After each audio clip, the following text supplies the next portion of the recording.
The arts, the classical ideal. The artistic standards established by the Greeks of the classical period had a great impact on the Romans and have largely dominated the arts of the Western world. Greek art was concerned with expressing eternally true ideals. Its subject matter was basically the human being expressed harmoniously as an object of great beauty.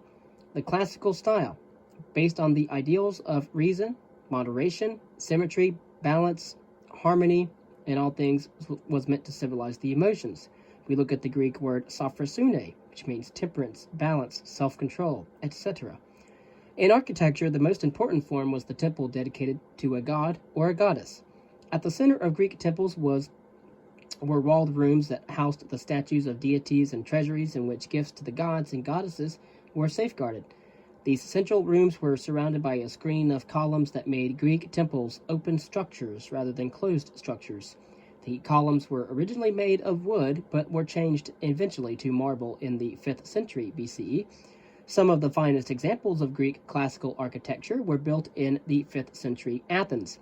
The most famous building regarded as the finest example of the classical Greek temple was the Parthenon, built between 447 and 432 BCE. It was consecrated to Athena, who was the patron goddess of Athens. Athena, a big statue of Athena, as you walk through the big bronze doors, is right there in the center with Hermes. The Parthenon was also dedicated to the glory of the city-state and its inhabitants. The Parthenon typifies the principles of classical architecture, such as calmness, clarity, and the avoidance of superfluous detail. Greek sculpture developed a classical style that differed significantly from the artificial stiffness of the figures of earlier times, which had been influenced by Egyptian sculpture and paintings. Statues of the male nude, the favorite subject of Greek sculptures, now exhibited more relaxed attitudes. Their faces were self-assured, their bodies flexible and smooth-muscled. Although the figures possessed natural features that made them lifelike, Greek sculptors sought to achieve not realism, however, but a standard of ideal beauty. Polychaetus, a 5th century sculptor, wrote a treatise, now lost, however, on a canon of proportions that he illustrated in a work known as the Doryphoros. His theory maintained that the use of ideal proportions in his Doryphoros, based on mathematical ratios found in nature, could produce an ideal human form, beautiful in its perfected and refined features. This search for ideal beauty was the dominant feature of the classical standard in sculpture in ancient Greece. The Greek love of wisdom, such as philosophy. Philosophy is a Greek word that originally meant love of wisdom. Early Greek philosophers were concerned with the development of critical or rational thought about the nature of the universe or the cosmos and the place of divine forces and souls in it. Much of early Greek philosophy focused on the attempt to explain the universe on the basis of unifying principles. A man by the name of Thales of Miletus, an Ionian Greek who lived around 600 BCE, was the first philosopher and postulated the unity of the universe. All things were linked by water as the basic substance. Of course, other pre-Socratic philosophers would go on to have other views. Another Ionian Greek, Pythagoras, 580 to 490 BCE, taught that the essence of the universe could be found in music and in number. Indeed, numbers were eternal for Pythagoras. These early Greek philosophers may have eliminated the role of the gods as they were portrayed in Greek myths, but they did not eliminate divinity itself from the world, tending instead to identify with it the underlying unchanging forces that govern the universe. And just a note on Pythagoras, he thought that numbers, in a sense, were divine, and that's why they thought that numbers that weren't whole numbers, numbers that are decimals, were considered irrational. Therefore, we get the word irrational numbers. Many Greeks, however, were simply not interested in such speculations. The Sophists, for example, were a group of philosophical teachers in the 5th century BCE who rejected such speculation as foolish. Like their near contemporary Confucius in China, they argued that understanding the universe was beyond the reach of the human mind. And we will discuss that when we talk about the axial age in the next reading. It was more important for individuals to improve themselves, so the only worthwhile object of study was human behavior. The sophists were wandering scholars who sold their services as professional teachers to the young men of Greece. And that's why Plato did not like them, and neither did Socrates, because they sold their intellect as opposed to just giving it generously. Especially those of Athens, the sophists stressed the importance of rhetoric, or the art of persuasive oratory, in winning debates and swaying an audience, a skill that was especially valuable in democratic Athens. Unlike Confucius, the sophists tended to be skeptics who questioned the traditional values of their societies, especially that of conventions. To the sophists, there was no absolute right or wrong. True wisdom consisted of being able to perceive and pursue one's own good. Many people, however, viewed the sophists as harmful to society and considered their ideas especially dangerous to the values of young people. In classical Greece, Athens became the foremost intellectual and artistic center. Its reputation is perhaps strongest of all in philosophy. Socrates, Plato, and Aristotle raised basic questions that have been debated for 2,000 years. For the most part, the very same philosophical questions that we wrestle with today. Socrates, from 469 to 399 BCE, left no writings, but we do know about him from his pupils. Socrates was a stonemason whose true love was philosophy. He taught a number of pupils, but not for pay, because he believed that the goal of education was to improve the individual. His approach, still known as the Socratic method, employs a question and answer technique to lead pupils to see things for themselves using their own reason. In other words, to think for themselves. Socrates believed that all knowledge is within each person. Only critical examination was needed to call it forth. This was the real task of philosophy, since the unexamined life was not worth living, according to Socrates.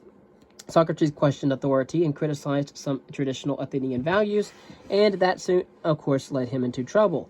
Athens had had a tradition of free thought and inquiry, but its defeat in the Peloponnesian War had created an environment intolerant of open debate and soul-searching. Socrates was accused of corrupting the youth of Athens by his teaching. An Athenian jury convicted him and sentenced him to death. But one of Socrates' disciples was Plato, around 429 to 347 BCE, who is considered by many the greatest philosopher of Western civilization with his many dialogues.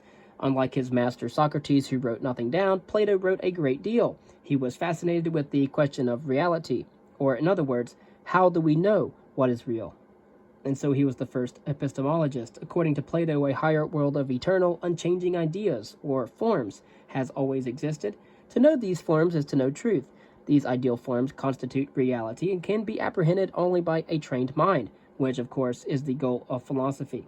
The objects that we perceive with our senses are only simple reflections of the ideal forms. They are shadows. Reality is the forms themselves.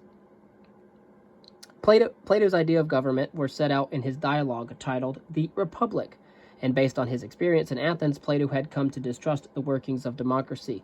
It was plainly obvious to him that individuals could not attain an ethical life unless they lived in a just and rational state. In The Republic, Plato constructed such an ideal state in which the population was divided into three basic groups. At the top of the hierarchy was an upper class, a ruling elite, the philosopher kings. For he said, unless political power and philosophy meet together, there can be no rest from troubles for states, nor yet, as I believe, for all humankind. The second group consisted of the courageous. They would be the warriors who protected the society. All the rest made up the masses, essentially people driven not by wisdom or philosophy, or that of courage, but by desire. They would be the producers, the artisans, tradespeople, and farmers. Contrary to common Greek custom, Plato also believed that men and women should have the same education and equal access to all positions. Plato established a school at Athens known as the Academy. One of his pupils, who studied there for 20 years, was Aristotle, 384 to 322 BCE, and he became the tutor to Alexander the Great. Alexander did not accept Plato's theory of ideal forms. Aristotle did not accept Plato's theory of ideal forms, but instead believed that by examining individual objects, we can actually perceive their form and arrive at universal principles. But these principles do not exist as a separate higher world of reality beyond material things, as Plato thought, but rather they are a part of things themselves. Aristotle's interest then lay in analyzing and classifying things based on thorough research and investigation. His interests were extremely wide-ranging as a polymath, and he wrote treatises on an enormous number of subjects, including ethics, logic, politics, poetry, astronomy, geology, biology, and physics. Like Plato, Aristotle wished for an effective form of government that would rationally direct human life and human affairs. Unlike Plato, he did not seek an ideal state based on the embodiment of an ideal form of justice, but tried to find the best form of government by a rational examination of existing governments. For his politics, Aristotle examined the constitutions of 158 states and arrived at general categories for organizing governments. He identified three good forms of government, that of monarchy, aristocracy, and constitutional government. But based on his examination, he warned that monarchy can easily turn into tyranny, aristocracy into oligarchy, and constitutional government into radical democracy or anarchy. He favored constitutional government as the best form for most people. Aristotle's philosophical and political ideas played an enormous role in the development of Western thought during the Middle Ages, as we will see later, and so did his ideas on women.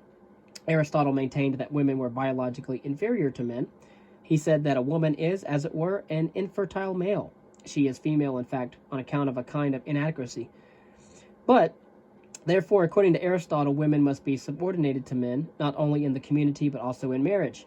The association between husband and wife, Aristotle says, is clearly an aristocracy.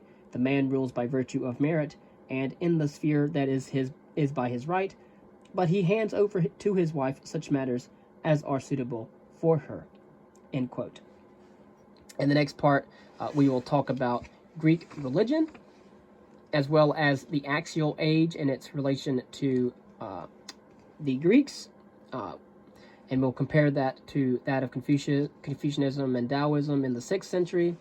We'll talk about other things like Plato and Aristotle's views versus that of Confucius and Lao Tzu, and that of the Abrahamic faiths as well.